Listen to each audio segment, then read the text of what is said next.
hit an all-time high after a long wait of 14 months. 3 महीने में 1600 point की rally आई। बाजार ने सारे रिकॉर्ड लेवल तोड़ दिए। ऑल टाइम हाई भी हमारे लिए एक माइलस्टोन है, फाइनल डेस्टिनेशन नहीं है। आपके हिसाब से अभी इन्वेस्ट करना डेंजरस है या मार्केट का मूड क्या है एग्जैक्टली? मुझे ऐसा लगता है मैं जानना चाहता हूँ कि क्या एक इंडियन मिडिल क्लास के लिए यूएस या ग्लोबल जगह पर इन्वेस्ट करना क्या ये सही है या बस ये खाली एक लग्जरी का साइन है? 100 रुपए के 10 नोट मेरे सामने रखो, पहला 100 रुपए का नोट लेता हूँ, मतलब ये बचा, दुख हुआ नहीं हुआ, बोलते नहीं हुआ, ठीक है जी, दूसरा 100 रुपए ले लिया, दुख हुआ नहीं हुआ, बोले सर हुआ, फिर तीसरा 100 रुपए लेते हैं, दुख हुआ नहीं हुआ, बोलो सर फट गई सर तो समझ आ गया आप कहाँ पे रिस्क में पड़े हो। I am earning 25,000 a month, ये कहाँ इन्वेस्ट करना चाहिए? तो अगर 25,000 रुपये महीना कोई व्यक्ति कमा रहा है तो मैं मानता हूँ उसका 15,000 का खर्चा है, तो उसके पास 1 लाख के आसपास की एक एफडी होनी चाहिए। कौन सी ऐसी एक कड़वी सच्चाई आप बताना चाहोगे हर इंडियन को जो शायद आज तो उनको पेन देगा लेकिन 10 साल के बाद में आपको थैंक यू बोलेंगे? बहुत सिंपल सी बात है, if you want to drive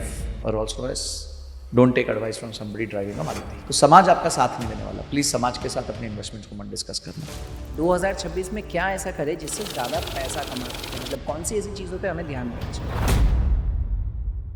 welcome to another podcast. आज का जो पॉडकास्ट है वो बहुत ही ज़्यादा इंपॉर्टेंट है क्योंकि अगर आपकी एज 22 से 25 साल के बीच में है और अगर आप इन्वेस्ट करना चाहते हो तो आपको क्या करना चाहिए, अगर आप 30 to 40 के बीच में हो और अगर आप इन्वेस्ट करना चाहते हो तो कहाँ करोगे, अगर आपको 10 लाख 20 लाख 50 लाख रुपए बनाने हैं 1 साल के अंदर तो कैसे बन सकते हैं, ये सारी चीज़ों के बारे में डिस्कशन हुआ है आज के पॉडकास्ट में।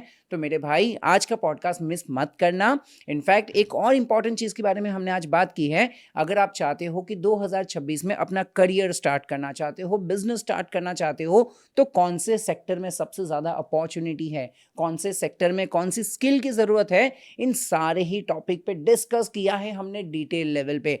तो आज का पॉडकास्ट एंड तक ज़रूर देखना। Thank you so much Sanjay sir for coming again. आप हमारे पॉडकास्ट में सबसे फेवरेट गेस्ट हो, मतलब लास्ट के हमारे 2 पॉडकास्ट में अगर मैं कमेंट में जाके देख रहा था तो हर कोई वही बोल रहा था कि बहुत ज़्यादा वैल्यू एडिशन मिला। तो आज मैंने ऐसे सोचा कि 2026 चालू होने वाला है तो उसके पहले हम कोई ऐसे टॉपिक पे बात कर ले जो लोगों को बहुत ज़्यादा वैल्यू दे। अगर 2026 की बात करूँ तो सर आज की तारीख में मार्केट में सारी चीज़ें ऊपर है, मतलब भले वो सेंसेक्स हो, निफ्टी हो, गोल्ड हो, सिल्वर हो, मतलब सारी जगह पर इन्वेस्टमेंट जहाँ पर भी देखे ऑल टाइम हाई पे चल रहा है। तो संजय सर एकदम सीधा सवाल, 2026 में अगर किसी को इन्वेस्टमेंट करना हो, जब ये इन्वेस्टमेंट करने के लिए चाहते हैं तो आज की तारीख में सारी चीज़ें ऑल टाइम हाई पे चल रही है, भले वो सेंसेक्स हो, निफ्टी हो, गोल्ड हो, सिल्वर हो, सारी जगह एकदम टॉप पे चल रही है। आपके हिसाब से अभी इन्वेस्ट करना डेंजरस है या मार्केट का मूड क्या है एग्जैक्टली? देखिए बड़ा विचित्र दुनिया है। 2024 सितंबर जब था, मार्केट्स थोड़ी नीचे गिरनी चालू हुई तो लोग बोले यार ये तो सबसे ख़राब टाइम है क्योंकि मार्केट्स गिरेंगी। फिर मार्केट्स जो है करीबन फरवरी मार्च 2025 में बॉटम पे आ गई, उसके बाद से उन्होंने थोड़ा अप ट्रेंड दिखाना चालू कर दिया। तो उस टाइम पे भी नहीं ये तो छोटा सा ही करेक्शन है, जैसे आप छोटी सी ऊपर रैली है फिर ये वापस गिर जाएगी, तो उसके बाद मार्केट ऊपर आ गई। आज मार्केट एग्जैक्टली वहां है जहां सितंबर 2024 से गिरना चालू हुई थी। करेक्ट। और मैंने 3 नंबर ऑफ वीडियोस बनाई थी कि अपनी SIP मत रोकना, क्योंकि ये कप बनेगा, ये ऐसे आएगा और ऐसे कप की तरह बनेगा। बस क्वेश्चन ये होता है कि कब ये 1 साल में बनेगा, 2 साल में बनेगा, ये नहीं पता होता। और यही वो मौका होता है जब आप सस्ते में निवेश कर सकते हैं। करेक्ट। पर हमारी जनता थोड़ी सी इस मामले में होपफुली ये करेक्शन के बाद और ये कप के बाद शायद उनका कॉन्फिडेंस बढ़ेगा। और मुझे ऐसा लगता है कि हमारा काम एस्ट्रोलॉजर का नहीं है कि हम ये प्रिडिक्ट करते बैठे कि मार्केट कहाँ जाएगी, मार्केट कहाँ नहीं जाएगी। मार्केट किसी की मोहताज नहीं है।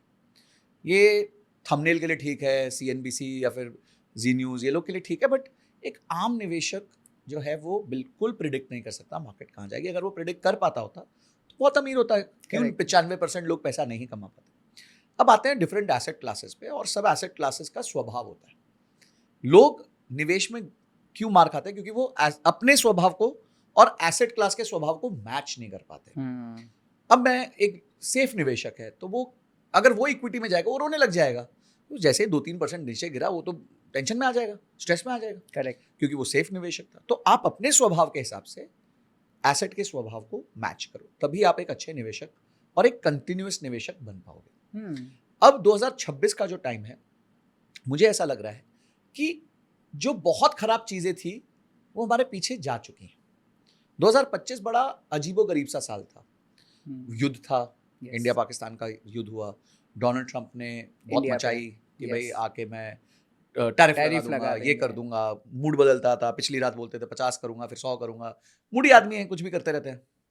उसके बाद आपका इजराइल और ईरान का भी युद्ध हुआ, हाँ। तो उसने भी थोड़ा सा हलचल मचाई। बहुत चीजें हुई इस साल में जो जिससे स्टेबिलिटी नहीं ला पाया। Correct.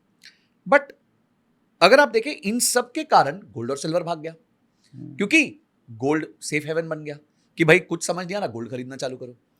अब जो दुनिया की सरकारें हैं वो हमारी मम्मी की तरह काम कर रही हैं। जैसे हमारी मम्मी हर भाव पे गोल्ड खरीदती रहती हैं, हाँ सरकारें भी सारे भाव पे गोल्ड खरीद रही। आप मम्मी को 25,000 पे बोलते थे कि भाई महंगा है, गिरेगा, बोलते नहीं मैं तो खरीदूंगी। 50,000 हुआ, आप बोलते हो कि महंगा है, वो खरीद लेती थी। करेक्ट। तो इस साल की best performing mutual fund manager तो एक्चुअली हमारी मम्मी है कि किसी म्यूचुअल फंड मैनेजर ने उतना अच्छा रिटर्न नहीं दिया जितने मम्मी के पोर्टफोलियो ने दे दिया। तो उसकी वजह से गोल्ड सिल्वर चला गया। अब अगर आपने एक हष्ट पुष्ट आहार किया होता, एक प्लेट बनाई होती, एक थाली बनाई होती इन्वेस्टमेंट्स की, जिसमें सब कुछ होता, निफ्टी होता, गोल्ड होता, सिल्वर होता, तो निफ्टी नहीं चढ़ा, गोल्ड सिल्वर चढ़ गया, तो कोई ना कोई आपको उस साल में बचा लेता। करेक्ट। ठीक है। और यही होता है जब आप पोर्टफोलियो को नहीं बनाते हो।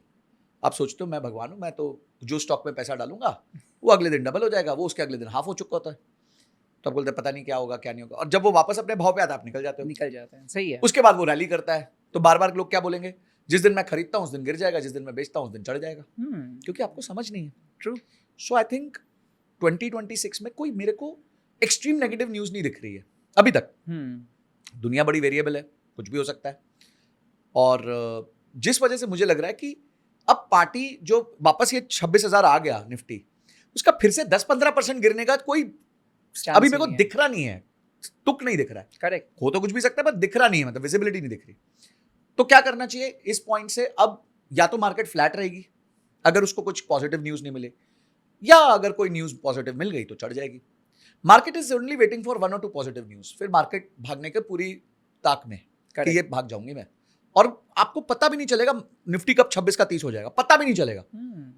और 26 का 30 मतलब होता है 20% रिटर्न, 18 से 20% रिटर्न। तो आप सोचते रह जाओगे, और वो कहते हैं ना हम सोचते ही रह गए और प्यार हो गया, तो वही हो जाएगा, आप सोचते रह जाओगे, वहां निफ्टी रिटर्न्स देके चला जाएगा। True. और अगर निफ्टी अप्रैल तक 30,000 पहुंच गया 2026, तो विरल भाई ये पिछले अप्रैल से इस अप्रैल तक 40% रिटर्न दे देगा। 22,000 पहुंच गया था निफ्टी, 22.5, यस, और ये 30,000 पहुंच गया, तो मोटा मोटी 35 to 40% रिटर्न दे देगा। आप सोचते ही रह जाओगे और निफ्टी अपना काम करके चला जाएगा। True true, so true. So बहुत सिंपल है, आप इन्वेस्टमेंट कीजिए, अगर ज़्यादा समझ नहीं आता निफ्टी 50 में कीजिए, लंबे समय के लिए कीजिए, हर महीने कीजिए, ठीक है, क्योंकि निफ्टी हर 5 से 6 साल में मोटा मोटी डबल कर देगा आपका। हाँ, 5 नहीं करेगा 6 करेगा, 6 नहीं करेगा 7 कर देगा। करेक्ट। पर ये 5 से 7 साल के दौरान आपका पैसा डबल हो जाएगा। ठीक है, तो अगर 5 से 7 साल में आपका पैसा डबल होता है, कंपाउंडिंग बेनिफिट मिल रहा है आपको, तो इतना सोचने की जरूरत नहीं है। एक 12-13% कंपाउंडिंग रिटर्न बहुत सिग्निफिकेंट होता है। ट्रू। उस मार्केट में जहां पे एफडी का रेट अब 5.5% हो चुका है, करेक्ट। तो आपको 7.5% सालाना ज्यादा मिल रहा है, वो भी कंपाउंडिंग बेनिफिट के साथ। It's a phenomenal number. Correct correct correct. Sir आपने बताया कि पोर्टफोलियो में सारी चीज़ें होगी तो कोई ना कोई एक चीज़ चल जाएगी। आप क्या देख रहे हो 2026 में कौन सी चीज़ ज़्यादा चलने वाली है? क्योंकि चलो एक पोर्टफोलियो में गोल्ड भी है, सिल्वर भी है, रियल एस्टेट भी है, स्टॉक भी है, निफ्टी 50 भी है, लेकिन कोई एक चीज़ तो ऐसी रहेगी जो शायद मैं सोचूं कि यार इसको मैं थोड़ा बढ़ा देता हूँ, इसको मैं कम कर देता हूँ। तो किसको बढ़ाना चाहिए, किसको कम करना चाहिए? देखिए, अगर मैं 2026 के लिए पोर्टफोलियो क्रिएट करूंगा, मेरा थोड़ा रुझान गोल्ड और सिल्वर की तरफ ज्यादा होगा, उसमें भी सिल्वर की तरफ ज्यादा होगा। ओके, क्यों ऐसा? क्योंकि सिल्वर ने ना मल्टी ईयर हाई बनाया है। मतलब आप समझिए सिल्वर का जो भाव है ना, एक्चुअली सिल्वर का भाव पिछले 50 साल से नहीं बढ़ा है, सेम है। 1980 में सिल्वर पहुंचा था $49 पर आउंस, पर वो पहुंचा था क्योंकि एक बहुत बड़ा स्कैम हुआ था। हंट ब्रदर्स ने स्कैम किया था और भाव बढ़ा दिया था बहुत तेजी से। हंट ब्रदर्स ने, फिर वो स्कैम अनर्थ हुआ तो अनर्थ हो गया। तो जैसे स्कैम अनअर्थ हुआ तो मार्केट में अनर्थ हो गया, सिल्वर गिर गया। फिर सिल्वर ने बहुत बड़ा कप बनाया और वो वापस $48 $48 के आसपास आया 2010 में। सोचिए 1980 के बाद 2010 में 2010 10 में 30 में फिर अनर्थ हो गया, फिर से सिल्वर नीचे चला गया और अब वो वापस $48 पे आया 2025 में। फिर से 15 साल लग गए। करेक्ट। पर इस बार उसने वो बैरियर को ब्रीच किया, तो एक वो जो रेजिस्टेंस था ना सिल्वर को, वो ब्रीच हुआ है। सिल्वर ने पिछले एक साल में 85% रिटर्न दिया है, 85% रिटर्न दिया है। Amazing, amazing. और क्या ये रिटर्न सिर्फ इसीलिए है क्योंकि मतलब स्पेक्यूलेशन है? नहीं, इस बार सिल्वर की डिमांड है। इस बार सिल्वर की डिमांड के साथ साथ सिल्वर की सप्लाई का कंस्ट्रेंट भी बहुत है। मजेदार बात बताता हूँ आपके व्यूअर्स के लिए कि सिल्वर की ना माइनिंग डायरेक्टली नहीं होती। 80% सिल्वर जो निकलता है ना, वो बाय प्रोडक्ट माइनिंग में निकलता है। ओके। इसका मतलब है कि निकाला जिंक जा रहा होता है, अशुद्धियां जो होती हैं, हाँ। अशुद्धियां वो सिल्वर होती है। हम्म। ठीक है, निकाला कुछ और जा रहा होता है, अशुद्धियां सिल्वर होती है। तो 80% जो दुनिया में सिल्वर माइनिंग होती है, 75 से 80% वो बाय प्रोडक्ट माइनिंग होती है। तो यानी माइनिंग की कैपेसिटी को ओवरनाइट इंक्रीज करना पॉसिबल नहीं है। करेक्ट। डिमांड का है, डिमांड 63 से 64% डिमांड इंडस्ट्रियल यूज में। इंडस्ट्री कौन सी है? आपकी chips manufacturing, EV, solar panels, इन सब में लग रहा है, डेटा सेंटर्स में लग रहा है। करेक्ट। अब ये अनुमान लगाया जा रहा है कि जितना सिल्वर का खपत है इंडस्ट्री में, उतना सिल्वर दुनिया में एग्जिस्ट ही नहीं करता। तो अगर किसी चीज की डिमांड अनलिमिटेड है, सप्लाई रिस्ट्रिक्टेड है, तो उसके भाव का क्या होगा? मेरे को बताने की जरूरत नहीं, इकोनॉमिक्स का रूल है। हाँ, ये होगा कि ओवरनाइट नहीं, आप डबल अभी हुआ है, इस पिछले साल में तो ऑलमोस्ट 85% बढ़ गया सिल्वर। पर ये मुझे ऐसा लगता है कि 5 साल में सिल्वर का अच्छा टाइम रहेगा, और इसलिए मैं सिल्वर को लेके काफी पर्सनली बुलिश हूँ। और जो मौका मिलता है मैं सिल्वर खरीदता रहता हूँ। और मैं ऐसे सोचता हूँ कि अगर ये 10 साल में 3 गुना हो गया तो मुझे ये 12% का रिटर्न दे देगा, जो एक कमोडिटी में अच्छा रिटर्न आराम से देता है, बहुत अच्छा रिटर्न। अगर मैं पिछले 10 साल की SIP देखूं सिल्वर में, तो उसने हैरान परेशान तो बहुत किया है, क्योंकि वॉलेटाइल एसेट क्लास है, बड़ा वो है ना, क्या कहते हैं, नॉटी बच्चा है। तो नॉटी बच्चा है तो ऊपर नीचे होता रहता है, क्रिप्टो की तरह है। क्रिप्टो थोड़ी ज्यादा ही नॉटी है, ये थोड़ा ये भी नॉटी है, तो ये भागता रहता है इधर उधर। पर 20% का रिटर्न दिया उसने सालाना पिछले 10 साल में सिल्वर ने। तो अगर 20% का रिटर्न दिया है और आगे जाके वो 14-15% का रिटर्न देता है, तो मेरी पूर्ति हो जाती है। Correct. So that's why I am a little more bullish on silver. Gold भी है। अब देखिए, गोल्ड पीछे दिवाली के बाद थोड़ा गिरा, बट अब वापस आ गया, आ भी गया, और ऊपर उसके आगे भी चला गया। सिल्वर का भी यही हुआ। तो कभी भी शॉर्ट टर्म को देख के मत करिए, कोई रीजन होना चाहिए। देखिए, जब आपकी थीसिस, आपके इन्वेस्टमेंट के पीछे कोई कारण होता है ना, तो आप उस इन्वेस्टमेंट पे टिक पाते हो। इन्वेस्टमेंट में रिटर्न्स बनाना टिकने का गेम है, जैसे मैच में रन बनाना पिच पे रहने का गेम है। मन तो बड़ा करता है हर बॉल पे छक्का पड़े, लेकिन एक बार क्या हुआ, सचिन तेंदुलकर जी का बेसिकली इधर थे ऑस्ट्रेलिया में, और खेले जा रहे थे। हर बार ऑफ पे बॉल आती थी, वो ड्राइव मारते थे, वो तो नेचुरल ड्राइव मारने वाले, तो उनको मजा आता था। हर बार स्लिप में कैच हो जाते थे, कैच हो रहे हैं, कैच हो रहे हैं, कैच हो रहे हैं। लेकिन ये क्या, अपने को कोई भी गधा बना के चला जा रहा है यार। तो उन्होंने प्रॉपर प्रैक्टिस करी कि हर ऑफ साइड की बॉल को मैं छोड़ूंगा, हर ऑफ साइड की बॉल को मैं छोड़ूंगा। और अगला मैच आया, बॉलर डाले वो छोड़ दे, बॉलर डाले वो छोड़े, बॉलर पक गए। टेस्ट मैच था, वो भी पका रहे हैं, ये पक रहे हैं। फिर उसने थोड़ा सा, चलो यार टांग पे डालते आउट तो करे, वो लेग साइड पे मार रहे। तो 100 रन में से 80 रन उन्होंने लेग साइड में मार दिए, 20 रन ऑफ साइड में मारे। उनको समझ आ गया, बिहेवियर समझ आ गया। क्या सचिन तेंदुलकर में क्रिकेटिंग स्किल्स नहीं है? बिल्कुल है। पर ऐसा व्यक्ति भी गलती करता है, क्यों? जब इमोशंस टेक ओवर कर जाते हैं। तो जब उन्होंने अपने आप को नियमित किया, नियंत्रित किया, तो ऑटोमेटिकली, और उस इनिंग्स में उन्होंने 241 रन बनाए। उन्होंने एक जूता निकाला उसके ऊपर अभी रिसेंटली, 241 जूते का नंबर है, तो उन्होंने सीरीज निकाली अपने शूज की। तो आपको समझना पड़ेगा कि आपको हर बॉल जो ऑफ साइड पे आ रही है उसको मारने की जरूरत नहीं है। स्लिप पे कैच आउट हो जाओगे आप। तो know your game, play your game and play patiently. You have to be on the pitch for the next 30-40 years, तभी आप पैसा बना पाओगे। तो सर, आपके पास जब भी कोई भी पर्सन आता है, लेट्स से फॉर एग्जांपल आपके पास कोई आज अगर इंसान आता है, बोलता है कि 2026 में मेरे पास 10 लाख रुपए है, मुझे कहीं पर इन्वेस्ट करना है, मैं कहाँ पर इन्वेस्ट करूँ, आप बताओ। एज एन एडवाइजर आप क्या चीज़ देखते हो? क्या आप उसका टाइम होराइजन देखते हो? क्या आप उसका रिस्क प्रोफाइलिंग करते हो? या क्या आप उसकी इनकम की स्टेबिलिटी देखते हो? मतलब किस तरीके से डिसाइड करते हो? मैं इसलिए चाहता हूँ क्योंकि हमारे पॉडकास्ट को जो भी व्यूअर देख रहे हैं, लेट्स से फॉर एग्जांपल वो प्लान कर रहे हैं अगले साल के लिए, तो वो इस हिसाब से बात कर पाएंगे। And I would request you, अगर आप कुछ कोर प्रिंसिपल्स के ऊपर बात करो, तो शायद जो लोग देख रहे हैं वो बुक पेन लेके बैठेंगे, वो अब खुद के प्रोफाइल को उस तरीके से मैच कर पाएंगे। परफेक्ट। विरल जी, 4 ही चीजें 4 चीजें सब लोग के लिए, लिख लो, पेन पेपर ले। पहली चीज है कि आप रिस्क कितना ले सकते हो, ठीक है। और रिस्क के लिए मैं क्या करता हूँ, जब भी मेरे पास कोई आता है मैं उसको बोलता हूँ जरा आप 100 रुपए के 10 नोट मेरे सामने रखो, ठीक है। 100 रुपए के 10 नोट मेरे सामने रख लो, हम ही रख लेते हैं, मतलब उसके पास तो नहीं होंगे, हमारे रखे होते हैं।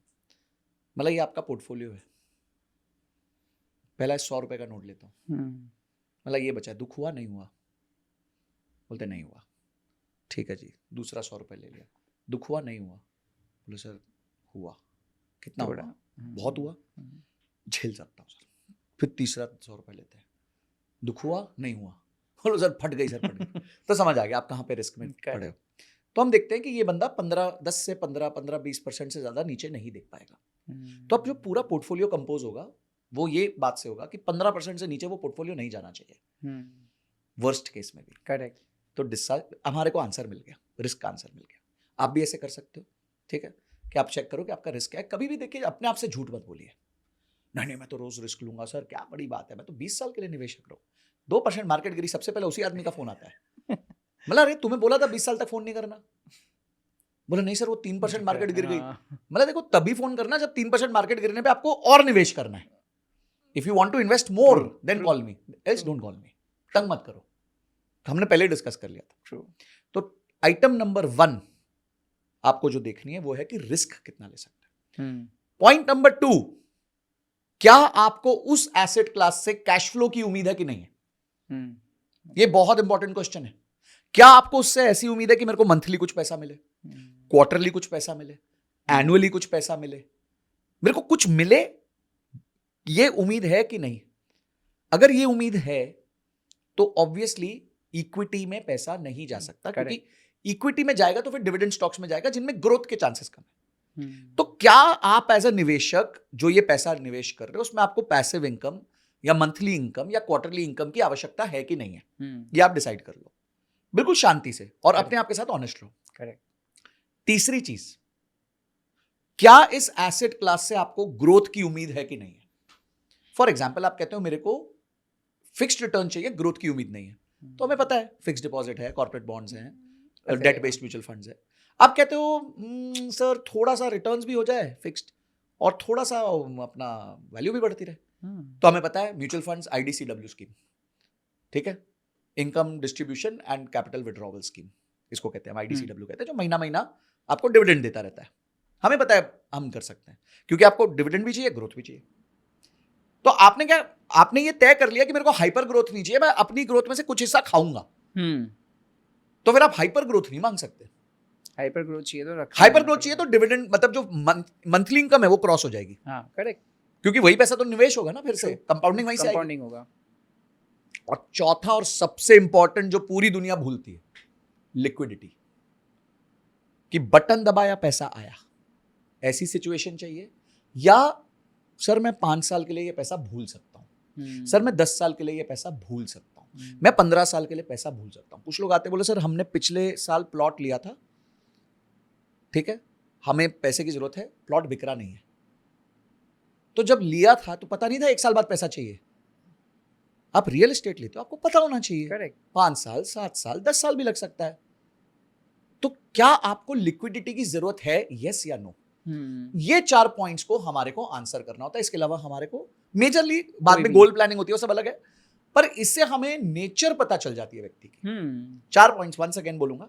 सबसे पहला रिस्क, सेकंड है आपका monthly cash flow, fixed cash flow, third है आपका एसेट में ग्रोथ, और फोर्थ है एसेट की लिक्विडिटी। ये 4 चीजों के बेसिस पे इन्वेस्टमेंट जो है वो डिसाइड होती है। एब्सोल्युटली सर, इसमें से एक पॉइंट में हम जाएंगे, जैसे आपने बताया रिस्क प्रोफाइल किसी का देखना, कितना रिस्क ले सकता है। आपने बहुत अच्छा एग्जांपल दिया 100 की नोट वाला। अभी इसमें हमारे प्रीवियस वीडियो में अगर हम देखेंगे तो कमेंट में बहुत सारे, क्योंकि इसका छोटा सा डिस्कशन हमारे पहले पॉडकास्ट में भी हुआ था, तो बहुत सारे लोग नीचे कमेंट में लिख रहे थे कि यार मैं बहुत कंजर्वेटिव इन्वेस्टर हूँ, क्योंकि हमने पूछा था उसके अंदर कंजर्वेटिव मतलब सोच समझ के, मैं रिस्क नहीं लेना चाहता, मैं सेफली इन्वेस्ट करना चाहता हूँ। कुछ लोगों ने लिखा था कि मैं एग्रेसिव इन्वेस्टर हूँ। मैं आपसे पूछना चाहता हूँ सर, बहुत सारे लोग ऐसे रहते हैं, कुछ एग्रेसिव रहते हैं, कुछ कंजर्वेटिव रहते हैं, कुछ मॉडरेट रहते हैं। इंडिया के जितने भी इन्वेस्टर है, क्योंकि आपने आई एम वेरी श्योर हज़ारों लाखों लोगों को अभी तक ट्रेनिंग दी है, कंसल्ट किया है, तो आपको क्या लगता है ओवरऑल इंडिया में ज़्यादातर इन्वेस्टर किस कैटेगरी में बिलोंग करते हैं, उनका माइंडसेट क्या है? और मुझे आप 3 से 4 ऐसे कुछ थंब रूल बता दीजिए, अगर किसी को भी खुद को चेक करना हो कि यार मैं कैसे चेक कर सकता हूँ मैं कौन सी कैटेगरी में आता हूँ। जैसे आपने एक एग्जाम्पल तो बहुत अच्छा दिया, वैसा ही अगर 3 से 4 कुछ ऐसे थंब रूल लगा दे कि भाई मैं घर पे भी लगा सकूँ और खुद को भी पता चल जाए कि मैं इस कैटेगरी को बिलोंग करता हूँ, तो वो क्या होगा? तो आपका पहला क्वेश्चन है कि कैसे बंदे को पता चले कि मैं कंजर्वेटिव हूँ कि aggressive. Aggressive. Most of the India Yes. क्या है, क्या है? कंजर्वेटिव है या Yes. अग्रेसिव है? मोस्ट ऑफ द इंडिया ना ही कंजर्वेटिव है ना ही अग्रेसिव है, वो मौकाटेरियन है। मौकाटेरियन, ये नया आ गया। हाँ, कंफ्यूज्ड है और मौकाटेरियन है, ठीक है, एब्सोल्यूट मौकाटेरियन है। ये क्या होता है? मौकाटेरियन मतलब मौका मौके के हिसाब से है। मार्केट ऊपर जा रही है तो मैं अग्रेसिव हूँ, मार्केट नीचे जा रही है तो मैं डिफेंसिव हूँ। ट्रू।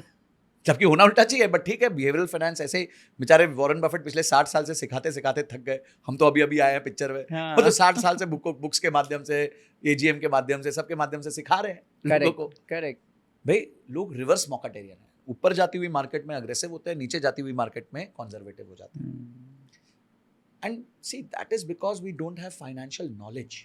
हमारे सिस्टम ने हमें फाइनेंशियल नॉलेज दी नहीं है। शायद उनके इमोशंस कहीं ना कहीं बीच में आ जाते हैं। बिल्कुल fear। आते हैं, क्योंकि उनको क्लैरिटी नहीं है। हाँ। देखिए, अगर आपको पता है कि मैं सांता क्रूज में बैठा हूं और मुझे अंधेरी जाना है, तो आपका रूट बिल्कुल सेट होगा।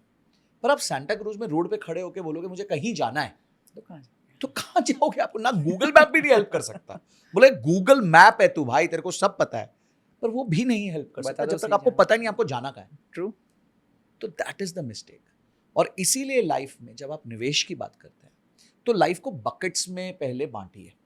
हमारे कितनी पुरानी मूवीज में था, गुल्लक पड़ा होता था, माँ की इलाज का पैसा, बहन की शादी का पैसा, भाई की एजुकेशन का पैसा होता था ना, इसी तरीके से गुल्लक होते थे। That is what is financial planning.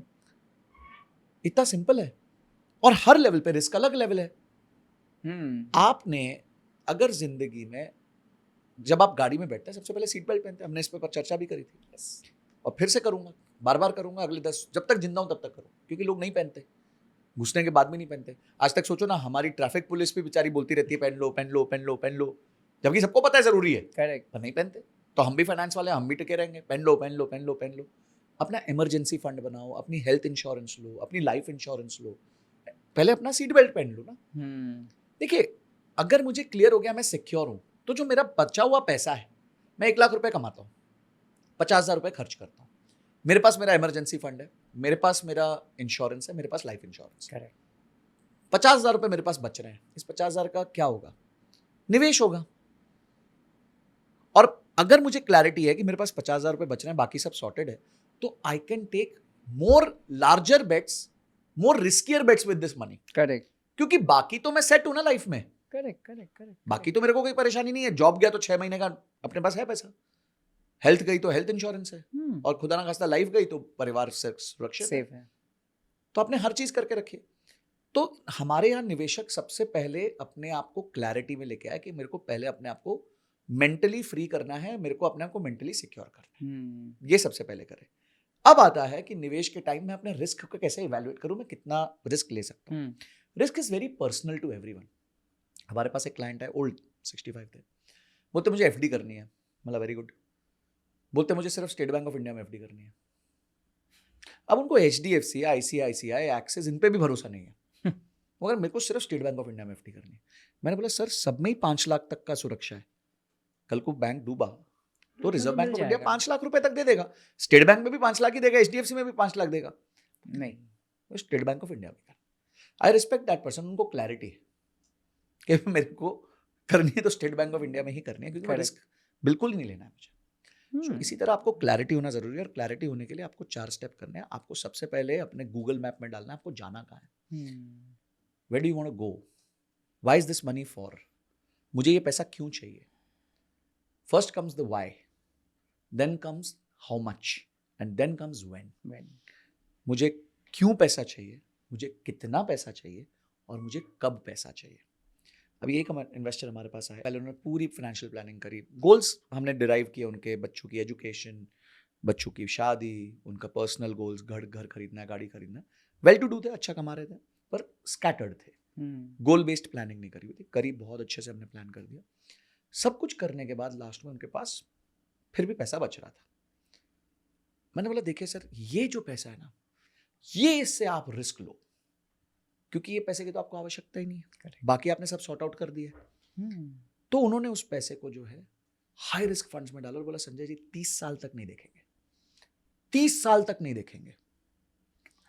विरल भाई, अगर 30 साल तक कोई 1 लाख रुपए निवेश करके रख दे, तो 30 साल बाद अगर वो हर 6 साल में डबल होता है तो वो 32 लाख हो जाएगा। 1 लाख का 32 लाख रुपए हो जाएगा, 1 करोड़ का 32 करोड़ रुपए हो जाएगा। तो आपका रिस्क लेने का जो नजरिया है वो अपने आप ही बदल जाता है जब आप सामने एक गोल रखते हैं। अगर आपके बच्चों की पढ़ाई का पैसा है तो मस्ती नहीं करोगे आप उसके साथ। अगर आपकी रिटायरमेंट का पैसा है जो 20-25 साल बाद आना है, तो आप थोड़े अग्रेसिव हो जाओगे उसके साथ कि चलो 20-25 साल का समय, मार्केट बीच में 1-2 साल खोटा भी रही तो कोई प्रॉब्लम नहीं, करेक्ट चलेगा। बच्चे की पढ़ाई 3-4 साल में आ रही है, आप रिस्क नहीं ले पाओगे। हमारे क्लाइंट ने गलती करी, 15 लाख रुपए थे उनके पास, अगले साल बेटी की फीस देनी थी, मेडिकल की या किसी की, आई थिंक MBA की देनी थी। तो उन्होंने क्या किया, सितंबर 2024 में उन्होंने देखा सबसे अच्छा फंड कौन सा परफॉर्म कर रहा है, तो उस टाइम पे स्मॉल कैप फंड सबसे अच्छा परफॉर्म कर रहा था। वो गए, उन्होंने स्मॉल कैप फंड खरीद लिया। क्यों? क्योंकि 36% सालाना रिटर्न है, ऐसा दिख रहा है उनको। तो जी उन्होंने बोला ठीक है, बहुत अच्छा है, मैं 15 लाख रुपए डालूंगा तो मुझे 5-6 लाख रुपए ज़्यादा मिल जाएंगे, बेटी के लिए 15 लाख दे दूंगा, 5-6 लाख मेरे हो जाएंगे। Very good, good mathematics, but zero intelligence. Small cap था, अब स्मॉल कैप था। जब फीस देने का टाइम आया मार्च के महीने में, market was at its bottom, वो 15 लाख की वैल्यू 12 लाख हो गई। अब बेटी की फीस भरने के लिए जेब से 3 लाख रुपए डालने पड़ती है। भाई जब आपको पता है 1 साल में पैसे की आवश्यकता है तो क्यों मस्ती कर रहे हो पैसे के साथ? तो पास्ट रिटर्न्स को देख के, ये सब देख के आप डिसीजंस नहीं लेते हो। एसेट का डिसीजन बाद में आता है, सबसे पहले आपका डिसीजन गोल का आता है। आपको गाड़ी कौन सी यूज करनी है वो बाद में आएगा। भाई आप शहर के अंदर ट्रैवल कर रहे हो तो क्या आप कोई बहुत बड़ी गाड़ी लेके तो नहीं ट्रैवल करोगे। और अगर आप शहर के बाहर ट्रैवल कर रहे हो, लंबा, यहां से आप जा रहे हो पुणे, तो आप अच्छी गाड़ी में ट्रैवल करोगे जिसकी स्पीड ज्यादा है, उसमें रिस्क भी एक्सीडेंट का बिल्कुल है, पर स्पीड भी है, आपको पहुंचा देगी आपकी जगह पे, जल्दी पहुंचा देगी। So all of this life normal lessons apply to finance also, बस प्रॉब्लम ये सिखाया नहीं गया। तो रिस्क को इवेलुएट करना है, बहुत सिंपल है। अपना गोल बनाइए, अपने वाई को क्लियर कीजिए, हाउ मच को क्लियर कीजिए, व्हेन को क्लियर कीजिए, और सबसे पहली चीज जो मैंने बोला ना, 10 नोट बिछा के एक नोट कम करते रहिए और देखिए कि कहां आपका पेन सबसे ज्यादा आता है। आइडियली मेरे को लगता है जनरली एक लंबे गोल के लिए आपको 20 से 30% की सक्षमता बिल्ड करनी चाहिए अपने अंदर, कि 30% भी मार्केट गिर जाए तो आप ठहराव में रहें। ठीक है, उल्टा आप में उतनी ताकत होनी चाहिए कि उस टाइम आप बढ़ा दे अपना allocation. Correct. So this is my advice on absolutely. तो सर इसी डिस्कशन को थोड़ा सा आगे बढ़ाते हैं। लेट्स से फॉर एग्जांपल अभी हमारे जो व्यूअर्स हैं देख रहे हैं, जैसे भी आपने बताया कितना चाहिए, कब तक चाहिए और क्यों चाहिए, ये 3 चीज़ों के ऊपर ध्यान देना है। हम कुछ एग्जाम्पल लेके चलते हैं। लेट्स से फॉर एग्जाम्पल जो लोग देख रहे हैं वो या तो 3 टाइप में हो सकते हैं, या तो वो बहुत ज़्यादा कंजर्वेटिव है, वो सोच रहे कि नहीं यार बेटी की फीस पे करनी है, या तो कोई ऐसे एक्सपेंस है जो अगले 5 साल 7 साल के अंदर आने वाले हैं और मेरे पास एक अमाउंट है। एक एग्जाम्पल ही लेते हैं, लेट्स से फॉर एग्जाम्पल 2026 आ रहा है, उसको 10 लाख रुपया उसके पास है, 10 लाख रुपए इन्वेस्ट करने हैं, अगले 5 से 7 साल का उसके पास टाइम पीरियड है, जो भी उसको एक्सपेंस करने 5 to 7 ईयर्स के बाद में है। लेकिन एक्सपेंस कौन सा है? तो सेफ्टी वाला है, मतलब वो बहुत ज़्यादा कंजर्वेटिव है कि भाई तभी अच्छा रिटर्न आना चाहिए लेकिन पैसा डूबना नहीं चाहिए।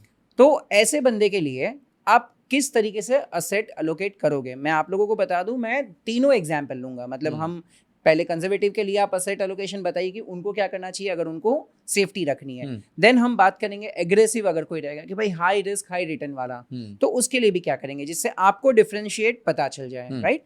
तो जो कंजर्वेटिव, यस 10 लाख कंजर्वेटिव। ठीक, देखिए एक चीज हमेशा याद रखना है कि बिना इक्विटी में पार्टिसिपेट किए आप अमीर नहीं बन सकते। बहुत क्लियर है ये।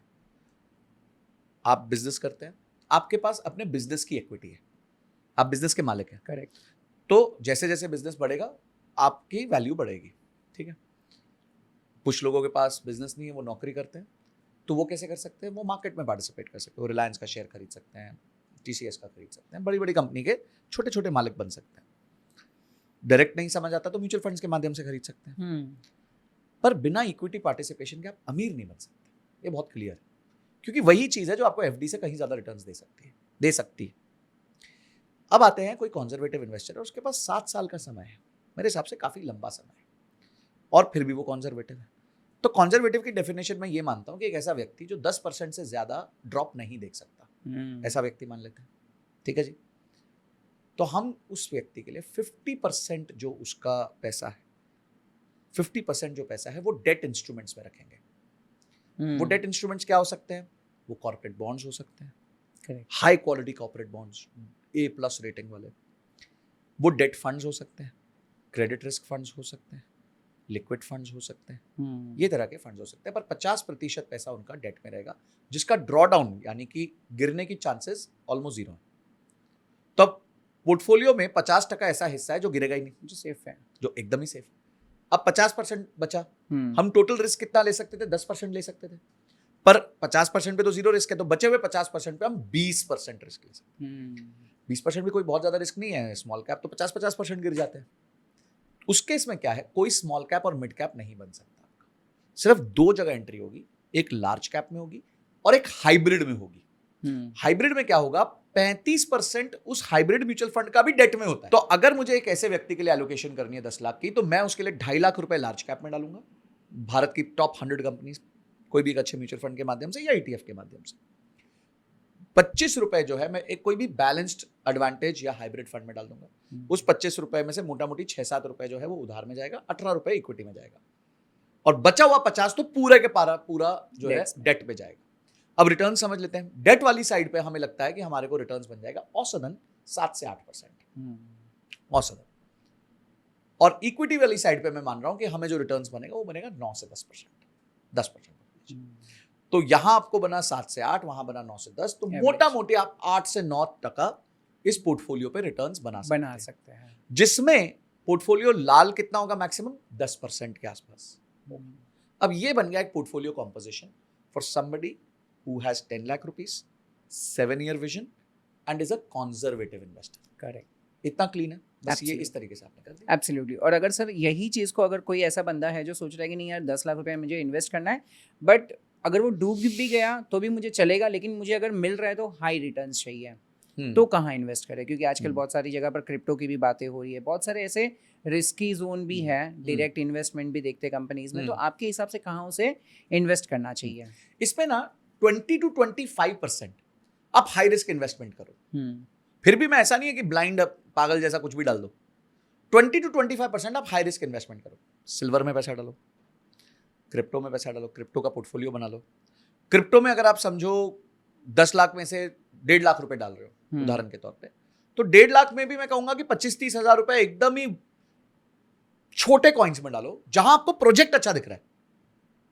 मीम कॉइन नहीं, प्रोजेक्ट होना चाहिए, अंडरलाइन में कुछ होना चाहिए, पर अभी बहुत छोटी वैल्यू हो, मतलब बहुत ज्यादा बड़ा ना। करेक्ट, ठीक है। अगर नहीं करना है, वो सब समझ नहीं आ रहा, तो दुनिया के टॉप 5 कॉइन्स में डाल दो।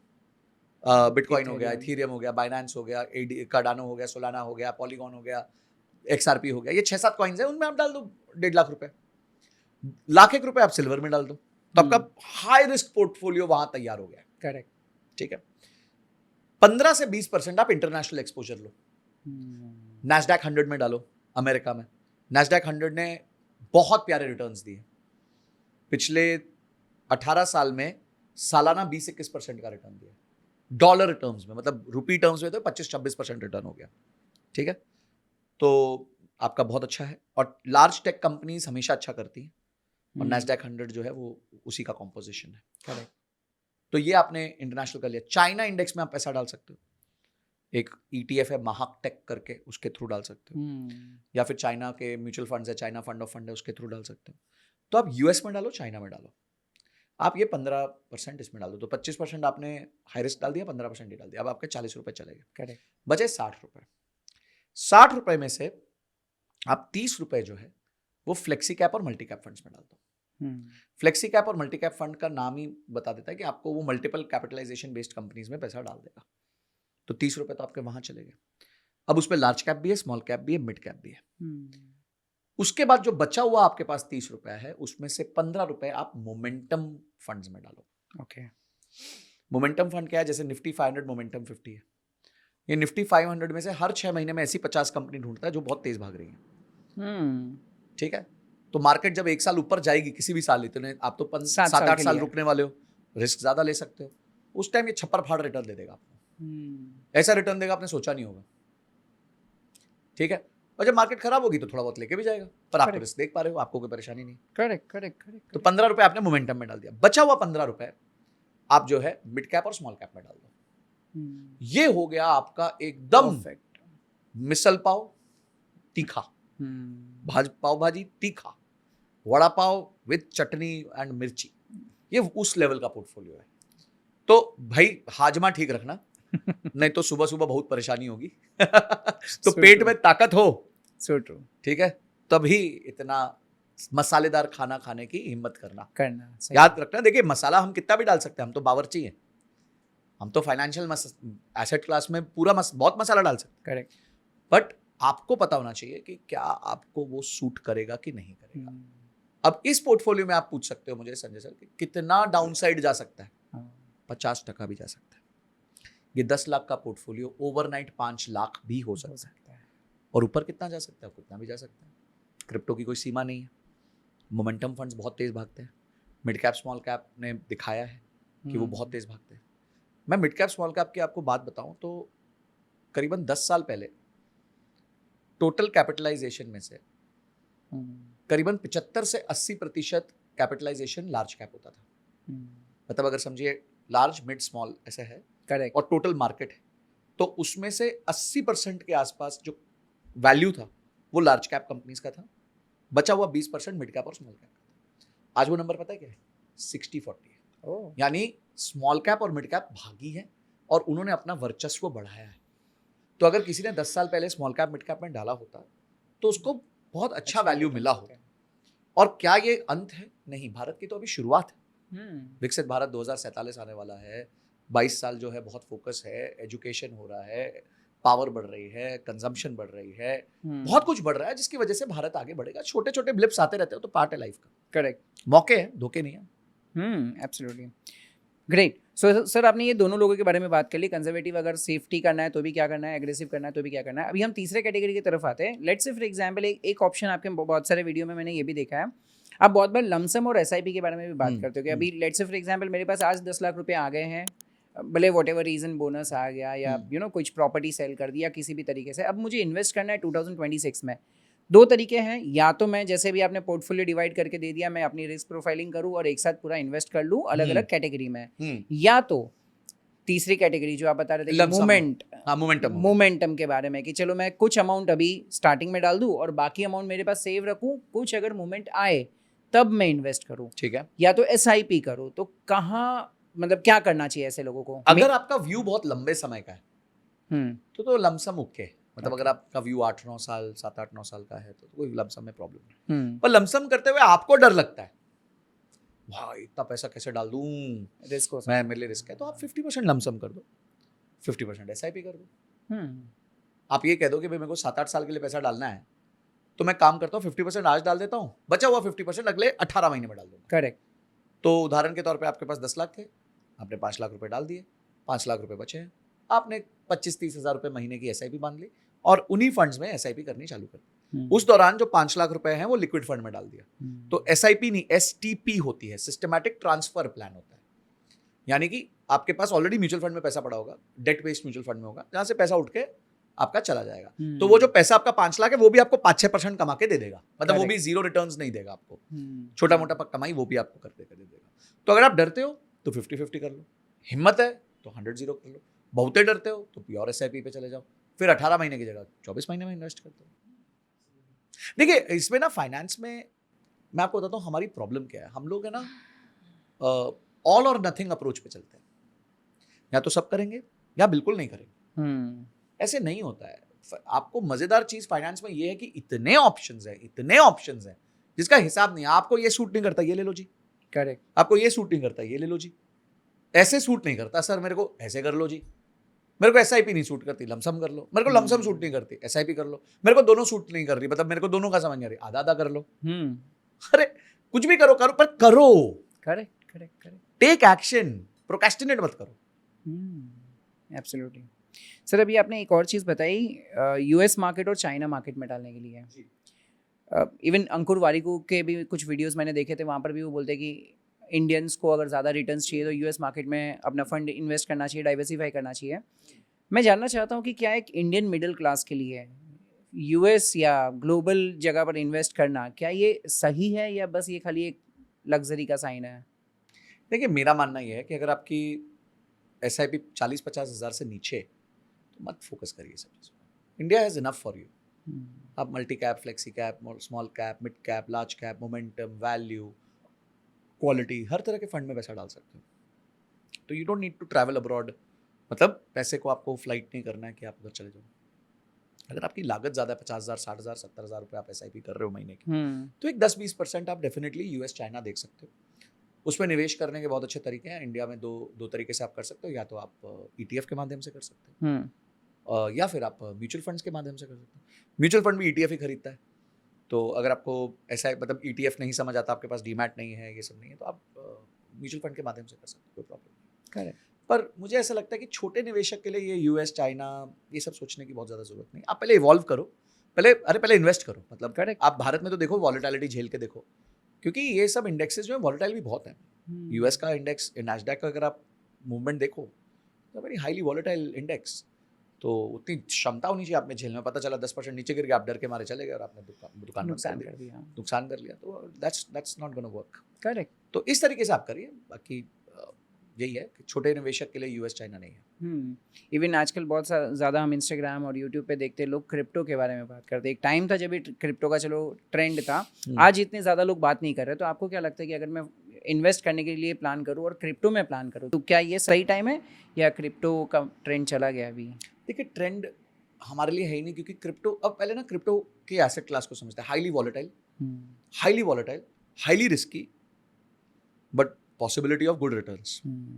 ऐसे एसेट क्लास को आप मीठे के तौर पे खा सकते हो। गुलाब जामुन हो सकता है वो आपके खाने का, वो आपके खाने के दाल चावल नहीं बन सकता।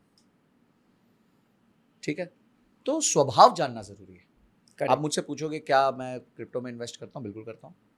मेरी SIP चलती है, बिटकॉइन, इथेरियम की चलती है। आज क्या हालत है? 20% डाउन है। 20% डाउन है। क्या आप डरते हो? बिल्कुल नहीं डरता। क्यों नहीं डरता? क्योंकि मैं 10-15 साल बाद देखूंगा। और क्यों नहीं डरता? क्योंकि अगर मैं 1 लाख की SIP करता हूँ तो उनमें तो मैं डाल ही 5,000 हूँ। खराब हो भी जाएगा तो क्या 5,000 ही खराब होगा? और थोड़ी खराब ज़्यादा कुछ होगा। तो अगर मुझे मेरे उस शौक की मात्रा पता है और उस एसेट का नेचर पता है, तो मुझे क्यों डरना है? सही है। रोज क्यों डरूं मैं? मतलब रोज डर के मुझे क्या मिलने वाला है? तो मेरे को डर तब लगे ना जब 15 साल हो गए फिर भी कुछ नहीं हुआ। जब मैं डाल ही 15 साल के ले रहा हूँ पैसा, और उसमें भी मैं डाइवर्सिफाई कर रहा हूँ, हर तरीके का कॉइन ले रहा हूँ, व्हाई शुड आई वरी? देखिए, क्रिप्टो में कोई ट्रेडिंग करता है तो please understand, crypto trading is very very risky. उसमें लोग गलती क्या करते हैं, वो भी ट्रेडिंग करी जा सकती है, अच्छे से लोग पैसे भी बनाते हैं। प्रॉब्लम हम में है ना, ग्रीड तो किसी की मोहताज नहीं। आप 100x लेवरेज ले लोगे, 50x लेवरेज ले लोगे तो तुम मरोगे।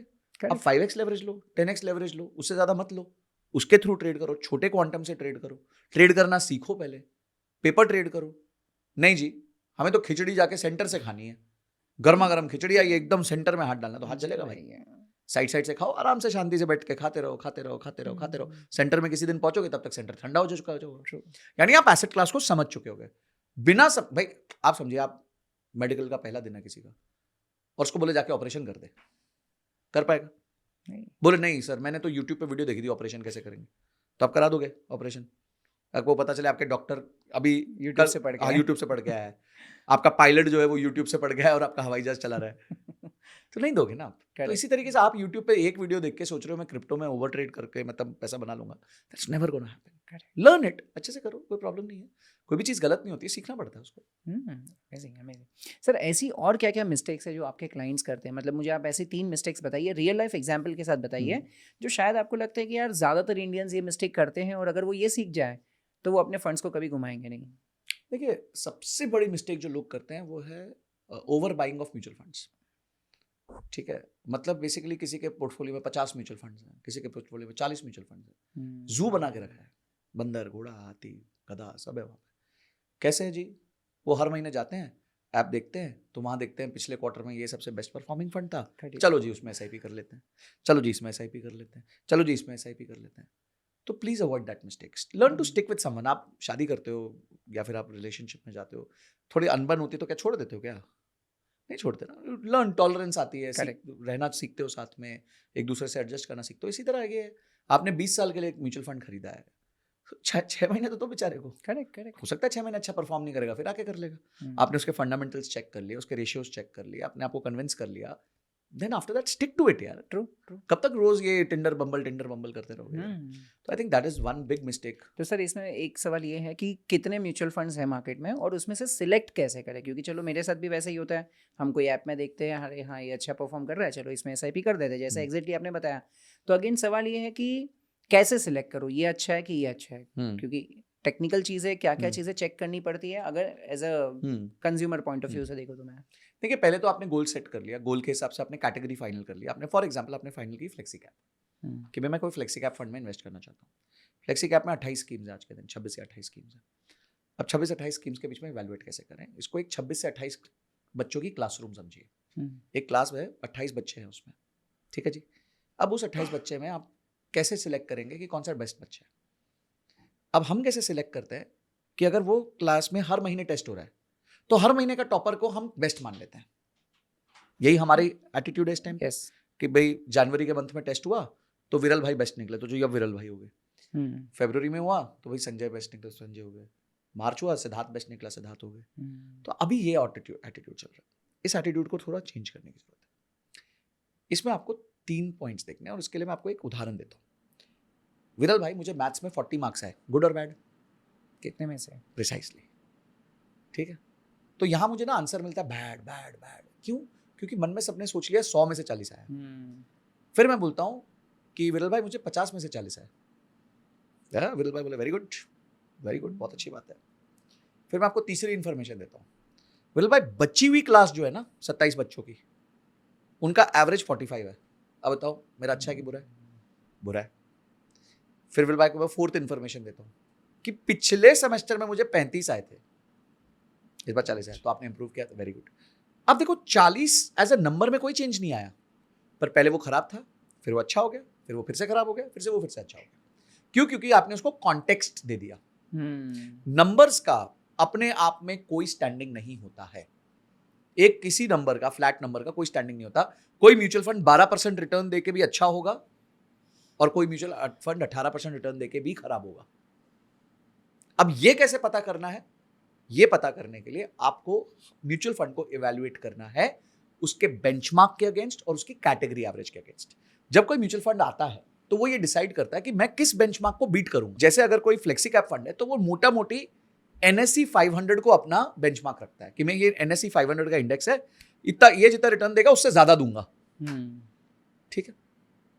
दूसरा, वो अपनी कैटेगरी में, क्लासरूम में जो बचे हुए बच्चे हैं, 27 बच्चे हैं, उनके कंपेयर में कैसा परफॉर्म कर रहा है।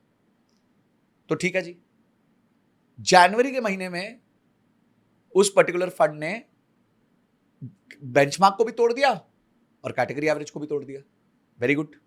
फरवरी में नहीं तोड़ा। मार्च में बेंचमार्क को तो तोड़ दिया, कैटेगरी को नहीं तोड़ा। अप्रैल में आके कैटेगरी को तोड़ दिया, बेंचमार्क को नहीं तोड़ा। मई में आके दोनों को तोड़ दिया। यह है एक इनकंसिस्टेंट फंड। तो आप जब किसी फंड को इवैल्यूएट करते हैं तो आप चेक करिए कि क्या उसने उसके बेंचमार्क को और कैटेगरी एवरेज को कंसिस्टेंट बेसिस पे मल्टीपल टाइम फ्रेम्स में बीट किया कि नहीं किया। 1 month, 3 months, 6 months, 1 year, 2 year, 3 year, 5 year and since Inception. ये 7-8 टाइम पीरियड आपको मिलेंगे, आप उनको चेक कर लीजिए कि क्या उसने बार बार बीट किया। अगर बार बार बीट किया तो ये तो बहुत अच्छा बच्चा है, करेक्ट। फिर I don't need to chase the best, I just need to chase this guy, क्योंकि इसने बेंचमार्क को भी बीट किया, उसको भी नहीं किया तो छोड़ दो। 28 फंड है, किसी ने तो किया ही होगा। अब आप बोलोगे ये देखेगा, इसके लिए आपको बहुत पैसे देने पड़ेंगे और बहुत पैसे देने के लिए आपको वेबसाइट पे जाना पड़ेगा moneycontrol.com, जहां पे ये शुद्ध इंफॉर्मेशन आपको पूरे 0 रुपीज में मिलेगी। पूरे 0 रुपए लगेंगे तब जाके आप ये इंफॉर्मेशन चेक कर पाओगे। तो भाई कर लो जाके, करेक्ट, ठीक है। moneycontrol.com पे जाओ, वहाँ पे म्यूचुअल फंड कैटेगरी सेक्शन में जाओ, कोई भी म्यूचुअल फंड जो आप ओन करते हो इस टाइम पे लिख दो, Parag Parikh flexi cap, HDFC flexi cap, Invesco flexi cap, जो भी है, मैं किसी को रिकमेंडेशन नहीं दे रहा, चेक करो, हल्का सा नीचे जाओगे तो वहाँ लिखा होता है इसने कितना रिटर्न दिया, बेंचमार्क ने कितना रिटर्न दिया, कैटेगरी एवरेज ने कितना रिटर्न दिया, ऊपर टाइम फ्रेम्स होते हैं, उनको click click click click click करके चेक करो, देख लो, करेक्ट, दैट्स इट, इतना तो करो। होते 4-5 स्टेप्स और हैं, इतने से आप 90% करेक्ट हो जाओगे, 80 to 90% आप you will be there. Correct, correct, बाकी बहुत चीजें होती है, रोलिंग रिटर्न्स होता है, कैप्चर रेशियो होता है, बहुत कुछ होता है, बट मैं नहीं सिखा सकता, वो बहुत मुश्किल काम है कि आप हर चीज अभी सिखा दो, but at the end of the day इतना भी कर लोगे तो आप एक 70-80% एक आप बेटर जजमेंट ले पाओगे as compare to many other people. Correct, correct, ये तब करो, ये अब करो, कंपल्सरीली करो, क्योंकि आपके पास जो 40-50 म्यूचुअल फंड है ना, उसमें से इनको किसको निकालना है वो पता चले, वो आपको पता चल जाएगा। True, true. और इनफैक्ट अभी तो कुछ ऐसे AI टूल्स भी आ गए, वहाँ पर आप जाके लिंक डाल दो तो आपको, और वहाँ पर लिख दो कि मुझे ऐसे ऐसे फंड्स चाहिए जिसने ये बेंचमार्क क्रॉस किया हुआ है।